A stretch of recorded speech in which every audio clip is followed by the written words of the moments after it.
Hey guys, if you like my videos, please like and subscribe to my channel. I would really appreciate it, thanks. Also, don't forget to hit the bell icon so you never miss a chilling new story when it drops. They say volcanologists are just adrenaline junkies with PhDs. Personally, I think we're just people who like playing Jenga with the planet's crust. The chopper blades beat overhead like a war drum as I dangled halfway down the rope, staring into the collapsed caldera of Mount Kaipo. It looked like someone had punched the earth right in the jaw. The Pacific sun glared off the rim above us while the shadows below yawned like a sinkhole into hell.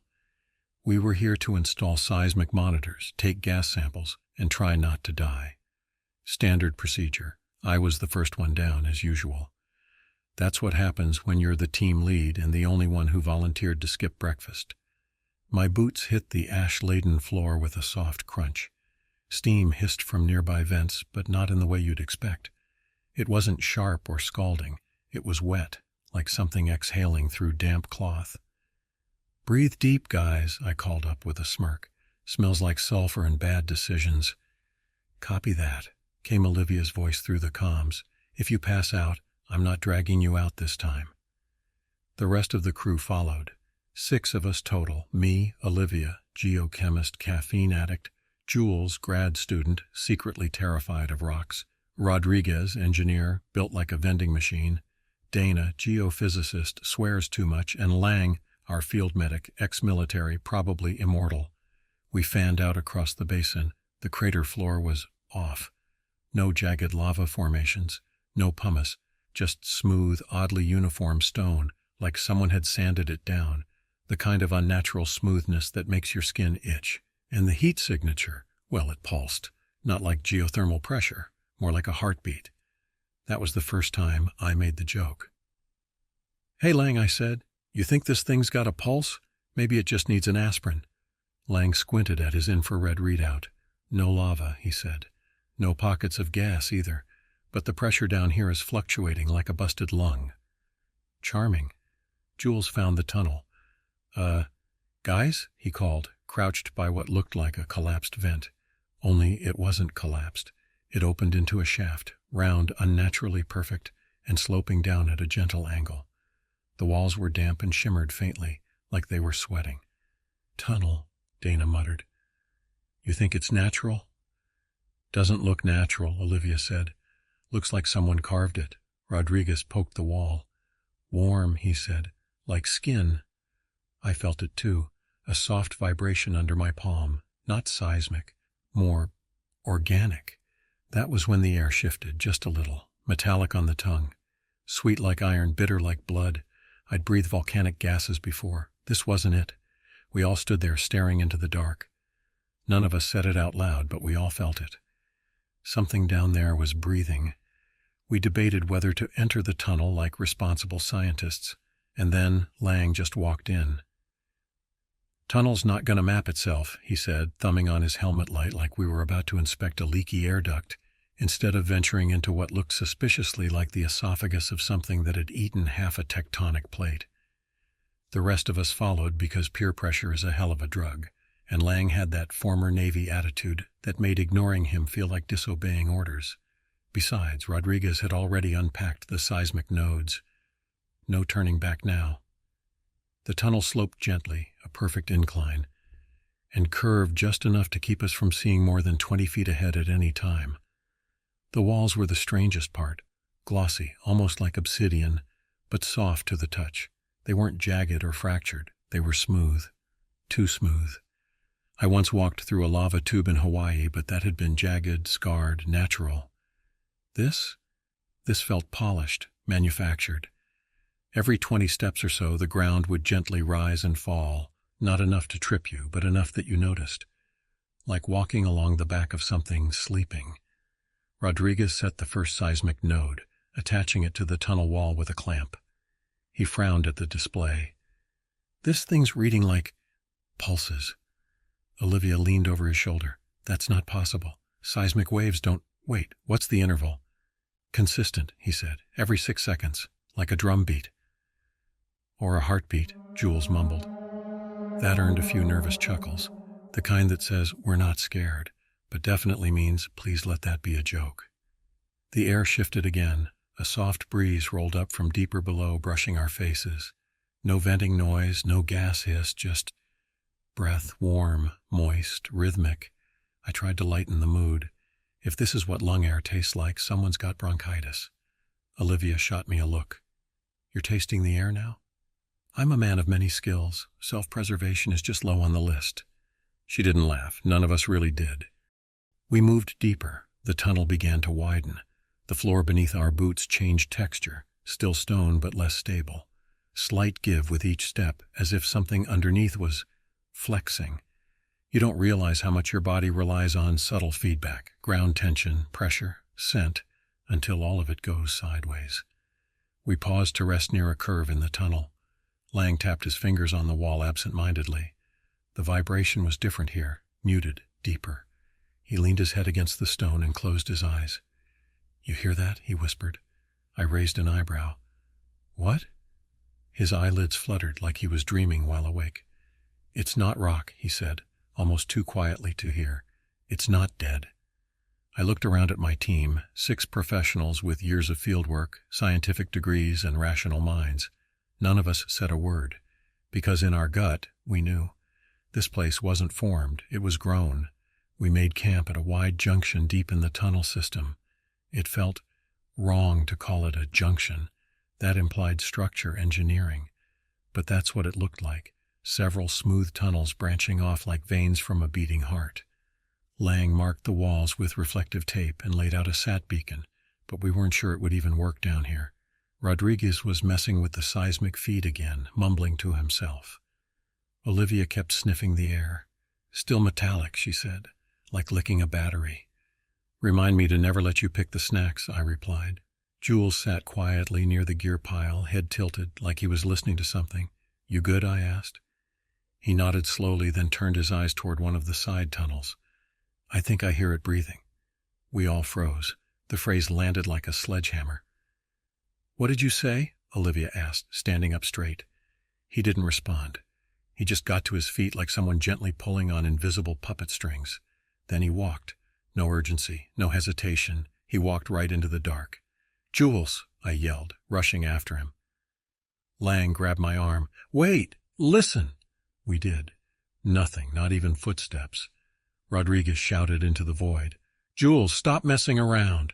No echo came back. The sound just died. We ran after him anyway, flashlights cutting through the misty air. The tunnel curved, sloped, opened into a small chamber that smelled faintly of burnt sugar. Jules wasn't there. His backpack was, folded neatly, like he'd sat down and taken the time to arrange it. His flashlight lay beside it, still on, beam aimed straight up at the ceiling. No footprints, no disturbance. The floor was pristine. Lang knelt beside the bag. Still warm, he said. Olivia checked the GPS tracker on Jules's belt, which he'd stupidly left in the side pouch. No signal. I turned in a slow circle, scanning every surface. I'm not buying this, Rodriguez said. There's nowhere to go. He has to be... He stopped mid-sentence. Because the tunnel entrance behind us, it was gone. Not caved in, just not there. In its place was solid, smooth stone, seamless, like it had never existed. I walked to where we came in, ran my hand along the wall. No dust, no cracks, just warmth, like skin under a blanket. I think it closed, Dana whispered, like a throat. Nobody spoke after that. We carried Jules' bag back to camp like pallbearers. That night we heard footsteps circling our tents. Not close, not threatening, just pacing, like something thinking. The next morning, or what passed for it in the belly of the earth, Lang found something buried behind a thin skin of mineral buildup. It looked like a crack in the wall, narrow and shallow, like a paper cut on stone. Behind it, sound. He pressed his ear against it and froze. What do you hear? Olivia asked. He didn't answer, just backed away slowly, eyes wide. I stepped forward, leaned in and listened. At first it was nothing, then faintly laughter, but not from any of us. It was my dad's voice. He'd been dead for 10 years, but I knew that laugh. He used to do it when I messed up a science project in middle school and nearly lit the garage on fire. It wasn't just a memory, it was real, crisp. echoing inside the stone like it was replaying from a recording embedded in the rock itself. I staggered back and wiped sweat from my forehead. Rodriguez wasn't so lucky. He found a small tunnel, maybe 2 feet wide, and dropped to his knees to peer into it. He didn't say a word at first, just stared, then whispered something none of us understood. When we asked what he'd said, he turned slowly and muttered, "My wife, she's calling me." Lang grabbed him by the shoulders. "What are you talking about?" Rodriguez shook him off, more angry than scared. "She died in a car accident 5 years ago, but she's in there. I heard her voice. She said she was cold." "You're hallucinating," Dana said firmly. "Carbon monoxide, maybe sulfur dioxide exposure. It's a known risk in volcanic—" Rodriguez pointed at his ears. "This wasn't in my head. It came from in there. She remembered things, personal things, stuff I never told anybody." We stood in silence. The tunnel seemed to hum gently, like a tuning fork in the gut. Lang muttered, "I don't think these are echoes." "I think it wants us to hear them," Olivia said. Then Dana, the skeptic, the rational one, stepped away from the group, looked down one of the darker tunnels and whispered, "I think I hear it breathing." My stomach dropped. "No," I said, "don't you start that." She turned to us, half smiling.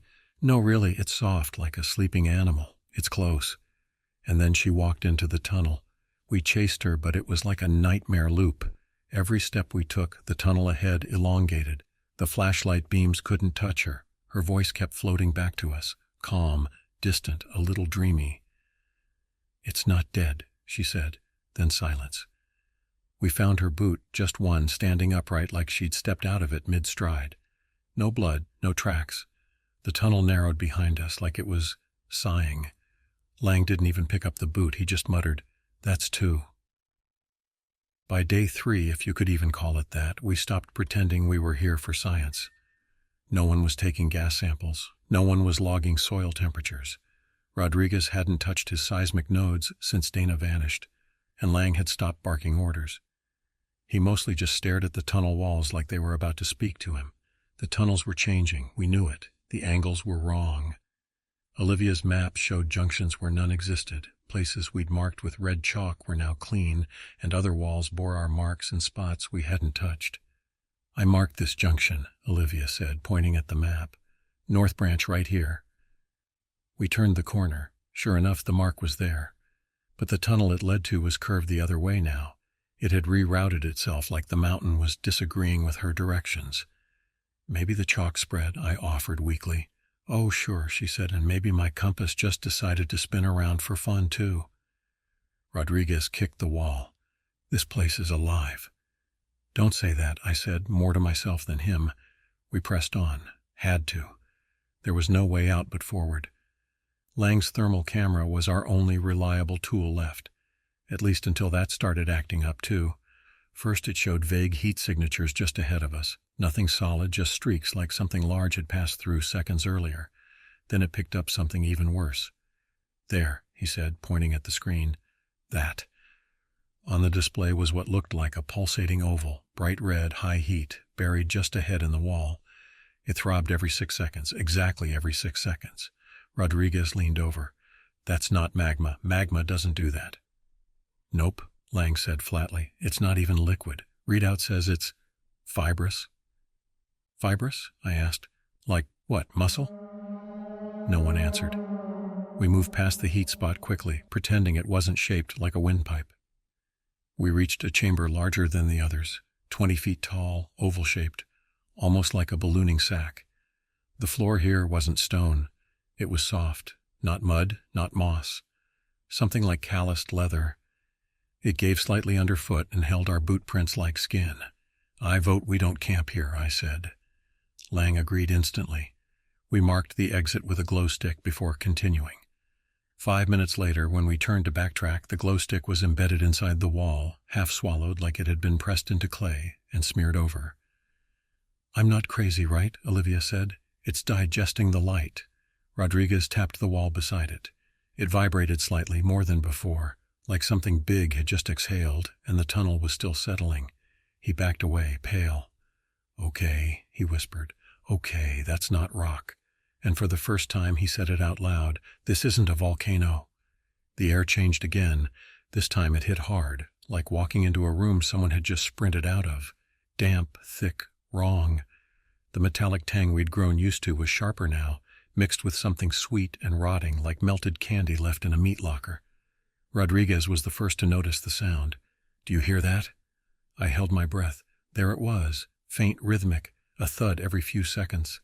Not an echo, not tectonic activity. It was deliberate, like a giant's heart beating somewhere deep below. We stood still, counting it together. 1, 2, 3, thud. 1, 2, 3, thud. Lang muttered, "It's alive, it's thinking." That's when the tunnel ahead of us moved. It didn't collapse, it didn't shift, it pulsed. The walls compressed inward slightly, then widened again, like a throat flexing. Then it did it again, more pronounced. This time, a gush of warm air rolled over us, too warm. It carried the sweet smell even stronger now, like burnt fruit dipped in blood. "Back up," I said. "Back up now." Rodriguez didn't move. His flashlight beam trembled as he pointed it down the tunnel. The floor ahead was curling upward, not crumbling, curling like muscle under a stretched membrane. The tunnel didn't end. It closed in front of us. That was it. He broke. Rodriguez screamed and bolted, not back the way we came, but forward, toward the tunnel's pulsing mouth. "Rodriguez," I shouted. Lang and I chased him, but the walls responded before we could. They closed behind him like a sphincter tightening around a swallowed pill. We heard him scream once, a single shout of pure panic, and then silence. We stood in front of what used to be a tunnel. Now it was just smooth, solid wall. No cracks, no seams, no proof he'd ever been there at all. Lang pounded on the wall with both fists. "You give him back, you—" "Stop," Olivia said sharply. "You're going to wake it up." We all turned to her. She wasn't crying, just staring at the stone like it had personally insulted her. "What?" I asked. She raised her flashlight and pointed at the wall, not where the tunnel had been, but to our left, where nothing had been before. Now a new passage had opened, just enough space to walk single file.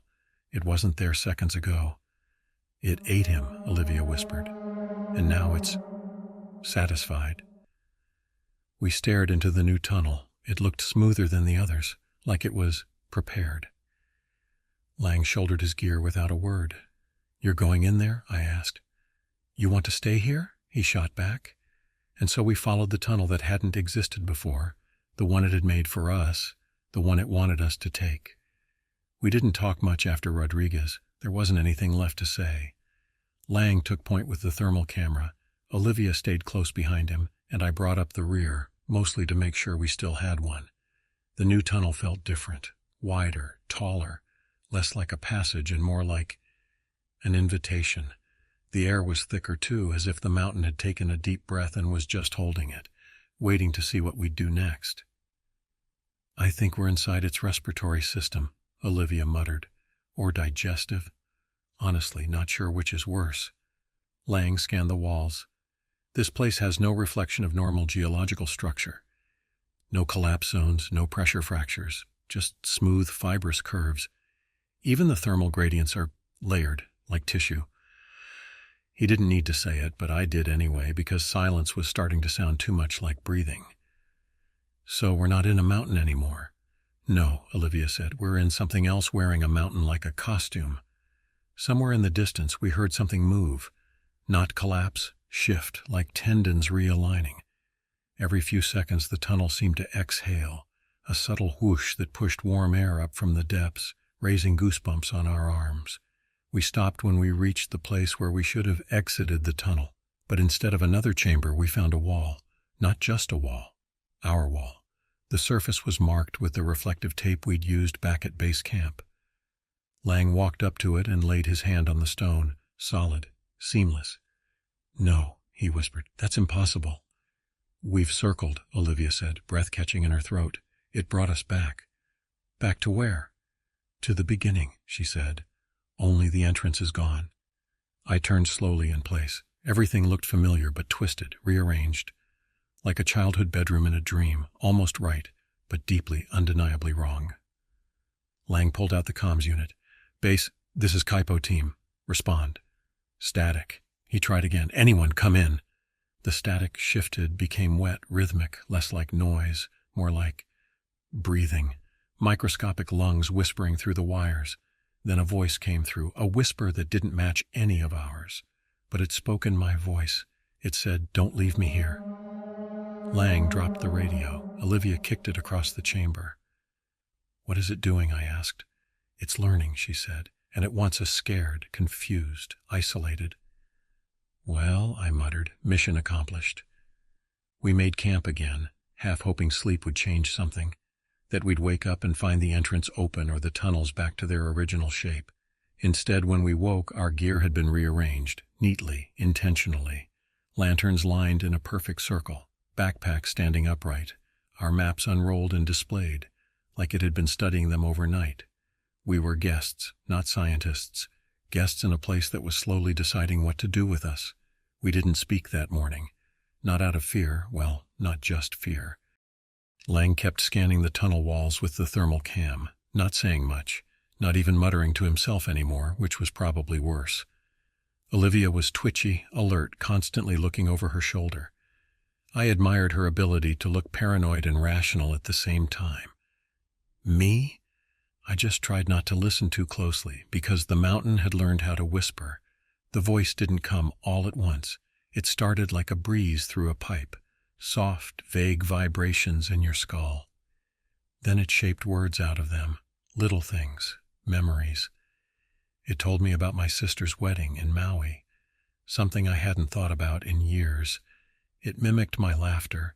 It hummed a melody my mom used to sing in the kitchen. The worst part, it didn't feel invasive. It felt comforting. That's when Lang snapped. We were hiking toward a thermal pocket Olivia found on the updated map. Yes, the map was changing again, and he stopped in his tracks. "She said I can go home," he said. We turned. Lang's face was slack, like he'd just woken up from a nap. "She told me she'll let me out, just me." Olivia stepped forward. "Lang, who's she?" He pointed at the tunnel ahead. "The mountain." I took a breath, steady and slow. "Lang, listen to me. This thing doesn't talk. It manipulates. You know that. You're not thinking straight." "I am," he said. "I'm the only one who is. She said if I give her something, if I feed her." He glanced at Olivia, then at me. I stiffened. "Okay, buddy," I said, raising both hands. "Let's not go full Donner Party here." Lang smiled. It wasn't cruel. It was relieved, like he'd just made peace with something terrible. Then he turned and ran. We chased him. He was faster than I expected, too fast. He dove down a narrow shaft that sloped steeply downward like a gullet lined with stone. "Lang!" Olivia screamed. I reached the edge of the shaft just in time to see him vanish into the dark, his flashlight tumbling behind like a dropped coin. Then the sound came. It wasn't a rumble or a quake. It was a gulp. The tunnel shuddered with it. Everything around us tightened slightly, like muscles flexing after a swallow, and then a groan echoed through the walls. Satisfied, the shaft Lang had jumped into sealed shut behind him. Olivia and I backed away slowly, hearts pounding. Then a new tunnel opened up ahead, wide, sloping upward. I didn't say anything, neither did she, because deep down we both knew what had happened. Lang had fed it, and now it was making a path for us to leave. We didn't ask questions, didn't analyze, we just ran. The new tunnel angled upward, winding like a snake that had just eaten something and was too lazy to slither straight. The floor pulsed under our boots, no longer shy about hiding its movements. Every few seconds the rock gave just slightly, like we were jogging across the inside of a sleeping giant's tongue. Olivia kept glancing over her shoulder. I didn't. I knew better. Nothing good ever comes from looking back in a horror story.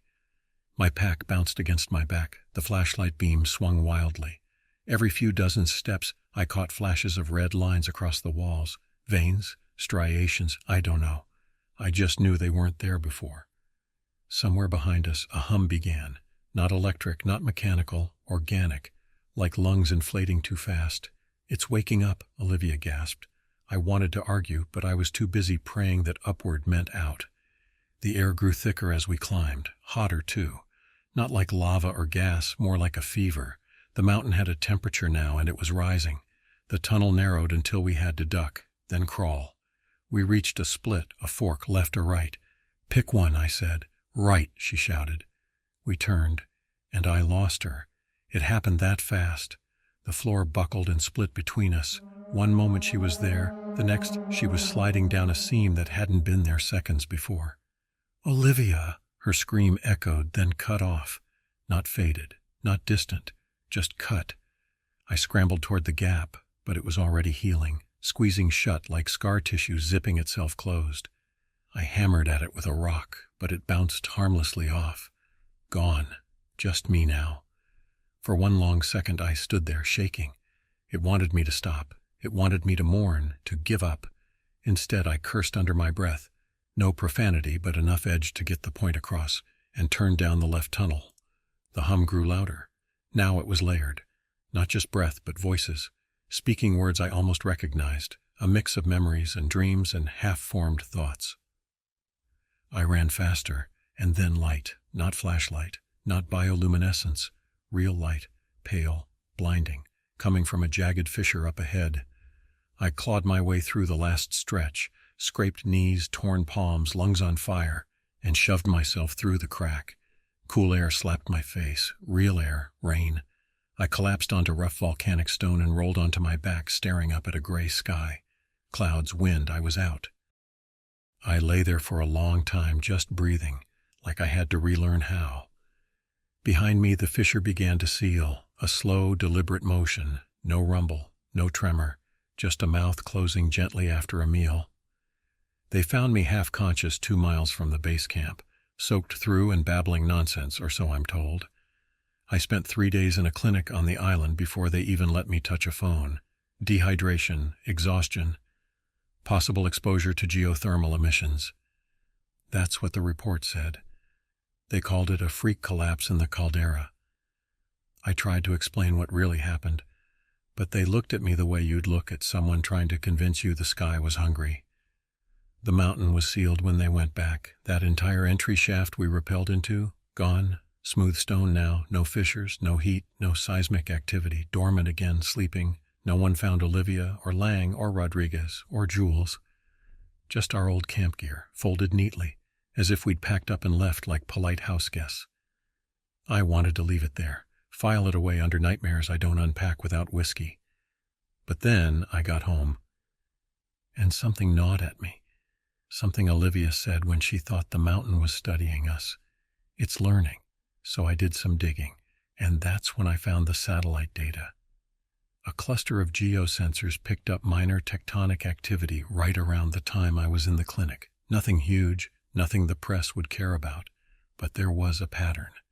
A consistent, rhythmic expansion of the Earth's crust in a 5-mile radius around Mount Kaipo, every 6 seconds, like breathing. And then, the most recent readout, just 3 days ago. A satellite thermal scan showed the caldera's outline was no longer circular. It was hinged. I stared at that image for a long time. The outer rim of the volcano, what we thought was a natural collapse, had a structure to it, a curvature, like a jawline. I haven't slept well since. I don't dream anymore, not in the usual sense. What I get instead are memories that don't belong to me, songs I've never heard, conversations I've never had. And sometimes, just before I wake, I hear footsteps pacing in circles near my bed, not close, just thinking. So I'm writing this down here, on forums like this, in weird corners of the internet where people trade stories they don't want to admit are real. Maybe someone will believe me, maybe not. But if you're a geologist or a volcanologist, or just someone with too much curiosity and not enough self-preservation, stay away from Mount Kaipo, because I went inside that mountain. And it wasn't a mountain at all, it was a mouth. And the worst part, I don't think it's alone.